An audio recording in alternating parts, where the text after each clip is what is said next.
Welcome to Find Your Balance, a US Eagle podcast where we talk about all things financial wellness. And since February is the month of love, today we're diving into the financial side of relationships. So we'll be covering how to manage money with your partner, when to talk about money, and how you can better plan for your future together. Whether you've just started dating or have been together for years, these tips can help strengthen both your relationship and your bank account. So let's dive in. I'm your host, Alicia, and with us today, we have Jenn, our very own financial process learning specialist. First of all, Jenn, thanks so much for being here today. Absolutely. I'm excited.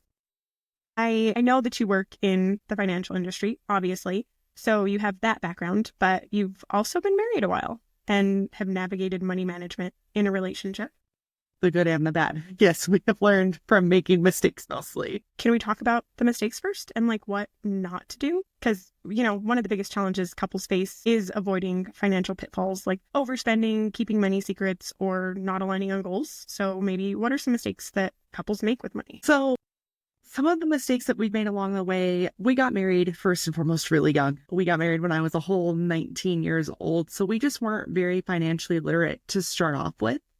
And we were, of course, at 19 years old, very, very low income earners. But we were also friends with folks that weren't necessarily low income earners. So a lot of our struggles in the beginning was the keeping up with the Joneses mentality, if you will. We got cars that we probably shouldn't have gotten that were out of our budget at that point in time, but we could afford the payment. At least on paper, we could afford it. But in all practicality, it made it where we couldn't live outside of our bills. So that was our biggest struggle in the beginning. And then as time has progressed, it's just been more than anything, making sure that things stay consistent. My husband and I are pretty vast income earner differences. And I struggled a lot in the beginning of that flip because we always made similar money. And it's been over the last 4 or 5 years that he's really progressed above mine, and feeling like I'm still contributing was one of our other big struggles, that I wasn't indebted because he got a promotion. That is something that a lot of couples struggle with. I know I kind of have the same struggle with, my fiance and I. He makes more than me. I have a goal that I'm going to make more than him. So, that's my goal. And he knows that I try for that, but he just keeps getting raises or higher paying jobs. And then that gap increases. I know, but what, in your opinion, what are some ways to navigate that? Because it can be a touchy subject. So what we did, this was 2-ish years or so ago, we changed the way our bank accounts were structured. We'd always been a single joint bank account. And then if a purchase exceeded a certain dollar amount, I'm the main money manager in our house. He would run it by me. And my big rule was that I never said no. It may be we have to wait until a different pay date, or let me work towards it. It felt almost like one of us was parenting the other with having to ask for permission, and it just didn't work well for us. So about 2 years ago, we split it to where we have a joint checking and a joint savings. That's where all of the money goes initially. That's where all the bills get paid. It is a big communal pot. And then we each have our own individual checking accounts that get deposits every single Friday, just like on a payday, because we get paid opposite of each other. And it's the same dollar amount. But we never have to ask to spend. If it's there, we can spend it. If it's not, then just don't get the fun thing you wanted to. And then the joint bank account has stayed date night and vacations, because those are things we're spending together.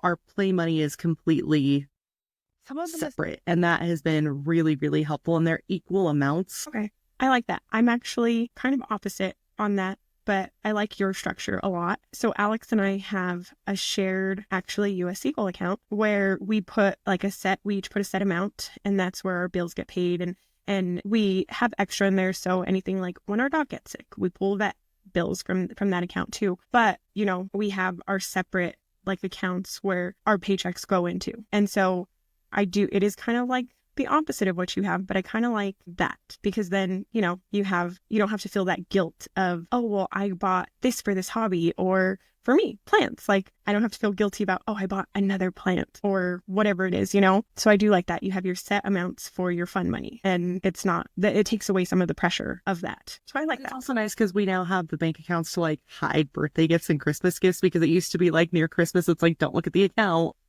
You can't see where your gift was ordered from. Yeah. Yeah. I know. I mean, my best friend, she's told me things where like she's gotten a notification and she's like, did we spend, telling her husband, did we spend this amount on like this? Or is this, was this some scam or something? And her husband, he can't lie. He's so funny.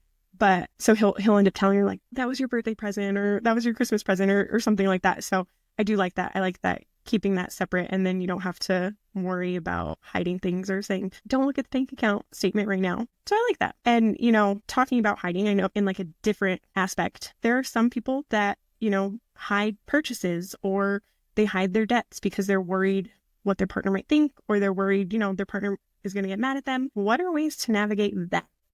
I don't know if I'm the best person on the planet for that advice, just because we did get married so incredibly young. Like I literally moved out the day after I graduated high school and directly in with him. So I've never experienced finances without a partner. So there was some of them, all of our habits we developed together, good and bad. Early in our relationship, we did get into a fair bit of credit card debt, but that was that keeping up with the Joneses thing that we were so hell-bent on doing, and, trying to get into a house, and like we overspent. Yeah. So the hiding of purchases, it's not something that we ever really ran into. I think my biggest area where I might fall prey to it is I overgift. Don't know if you've ever heard of like the 5 love language thing, but gifts is definitely my primary. I sprinkle things at people all the time. And sometimes I won't talk about doing some of that because he doesn't see the value in it the same way I do, but it's not hidden. It's just not highlighted.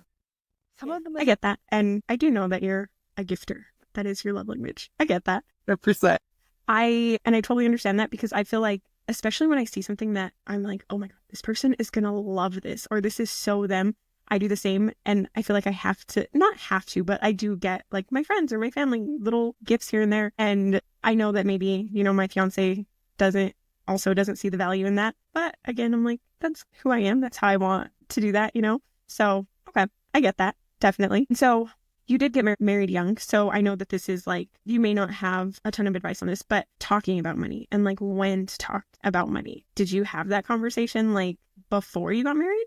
While you were dating? After? Now? Yesterday? Just kidding. So we started to have those conversations when credit became an issue. When trying to get like vehicles and things like that wasn't working well. Neither of us grew up in super financially literate households. We each had different pitfalls in our families growing up. His family was a little bit more financially comfortable than mine was. My family, like growing up, like we were like broke. Like not just a little broke, but like broke. So being more frugal about debt was something that I was a little bit more conscious of in the beginning, just because I'd been through seeing my mom get laid off. Like I very much remember what 2008 looked like, with us having to move out of like our gorgeous 5-bedroom house into this little like single wide trailer. Like I'd seen when money went bad. He never experienced that. So taking out new debts wasn't something that really meant much to him. And we also didn't understand how credit worked, which was super, super important to us, because like, this is the stupidest story. So Adam was at the gym one day and decided that he was going to like slam into a punching bag, and he fractured his arm. When the hospital bill came, like it just didn't get paid because like nothing bad happened. And then credit started to get hit. And that's when we really started to look at money to figure out how to get our credit where it needed to be. But more importantly, I think for us, it's not chasing a financial number. We chase things we want. So like, I know you and I have talked about this. I want to go to Norway and I want to swim with the orcas, like more than anything on this entire planet, but that's an ish dollar trip. It is much easier for me to chase that goal rather than a dollar amount sitting in a savings account, because it feels better. You feel like you're getting something out of it versus like, oh, I'm saving this amount, whatever. Yeah. Okay. Like we just saved up enough money to replace our AC unit because it's old and we're going to need to do that soon. So when I'm saving towards a target, we tend to do a lot better than just saving for the sake of saving. We're not good at that. Yeah, I, kind of same. I would say my fiance is better at saving. He's a little better with money management. I will admit that. I'm not bad. I don't think I'm bad with money management. I really don't. And he might disagree, but whatever. He's not here right now.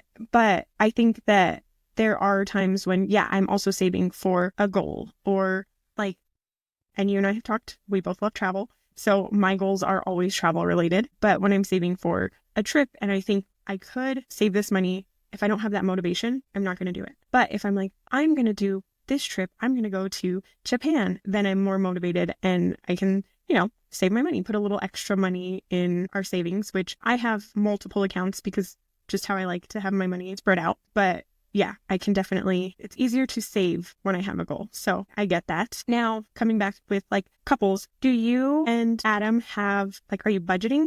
I know you have your different accounts, but do you like have a budget you work off of, or how are you doing that?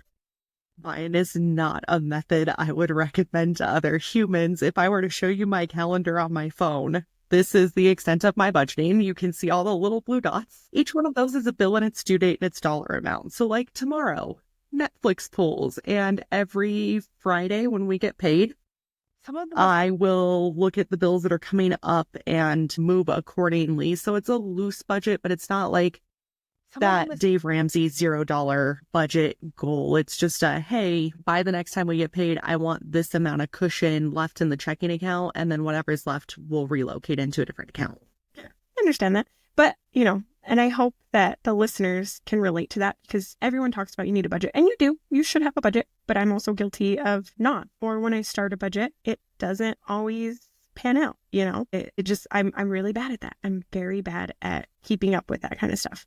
Which and for us, Adam is commission based. Like, I can't make a budget that is the same month to month because his pay fluctuates so much. And then so many people get paid bi-weekly. So like my last check of the month is paying different bills this month than it was last month. And it's just, budgeting's hard. It is an absolute art form. Mm-hmm, absolutely. Now, kind of changing it, but do you and Adam have any like issues with one of you overspending at all?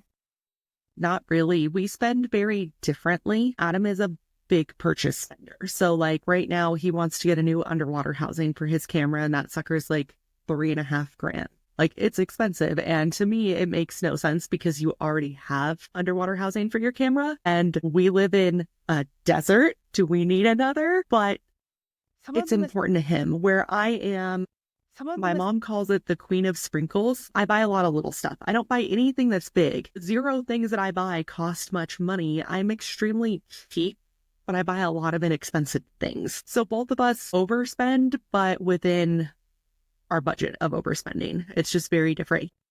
Well, and, we've talked off camera about this, so I know what you're doing with your New Year's resolution. You're kind of low spend. I don't want to call it no spend. I don't know what you're calling it. Whereas Alex and I did a no spend January, which we failed, unfortunately. We did really well until the end of January when I made a big purchase, which was my fault. But can you talk a little bit about kind of what you're doing with your low spend? Yeah, so this year I set 10 goals of things I could do just to be a little bit better with my money. And it's not a no spend. Now, sticking to an absolute no spend was not something that I knew I'd be successful at. You and I have also talked about this. I have ADHD, so anybody else who has that, one of the fun side effects is impulse control is not as strong for us. If I completely turn off the ability to do something, I'll do good until I go epically bad. So getting rid of things in total was not something that would work for me. But this year I've got 10 things, and they're small things. Not buying energy drinks. I have coffee. I have tea. These have caffeine. It's good enough. I have 2 drawerfuls of the little wax melts. I probably don't need to buy any more of those until I've ran out. Not buying new clothing until something needs replaced. I don't remember the last time I got rid of an article of clothing because I wore it out. Now, is Adam doing this as well? Nope, he doesn't have the sprinkle problem we have. Oh, right, because he has bigger purchases. Okay, so he just, all his is in one lump sum, whereas yours are smaller. Okay, I like that. Yeah, and Jen, when you and I talked about this and I was telling you about my no spend with Alex, we were doing no eating out. And really, we were trying to curb that addiction in a sense because we were just eating out all the time. And I will say we were really good about that in January. And so far, for February, we're also doing really well with that. So I think that it actually did help. We also wanted to kind of kick the habit of ordering so much. This is more for me, ordering so much stuff from Amazon. And I did really well in January, but I have already ordered some stuff in February. So not doing so great, but I will say that when I would get bored, I would just, let me see what I can buy. I don't know. It's like a little retail therapy, which is so bad. And I do want to get away from that. So I can already feel a slight difference, better about that. But I do think that having like what you're doing, it's easier to maintain. I think that, it makes sense. Mine was just cold turkey, cut off, but I do like that yours feels doable and like attainable. So I like that. Well, I think what's for both of our strategies is just because you fall off doesn't mean we failed, right? I'm not supposed to be buying any clothing, but I'm a huge book nerd. I found a really, really, really cool sweatshirt that was Fourth Wing. Like, I absolutely wanted that thing. I broke my rule once. That doesn't mean that I failed for the year. And getting back on the horse when we fall off, I think is important. Yeah, absolutely. And, that's for all of our listeners. I hope that you all realize that too. It is not, I love that. It is not failing. You can always try again. You can still meet your goals. It's not failing. So don't be so hard on yourself with that stuff. And Jen, do you have any other takeaways for navigating money as a couple? Some of them, I think the one piece of advice, and I recently gave this to my sister, she's very recently married, is to make sure that when you are trying to accomplish your goals, you don't make it where the process of accomplishing a goal is torturous. I know, and I'm going to pick on buying a new house. The way that we bought our house was horrendous. We were trying to save up for a down payment really, really, really fast. And I remember there was one week where I pulled $20 cash out of the bank account and I handed it to Adam and I said, this is all of your money for the next 2 weeks. I don't know how you're going to make it work, but that's gas for your car. That's extra food.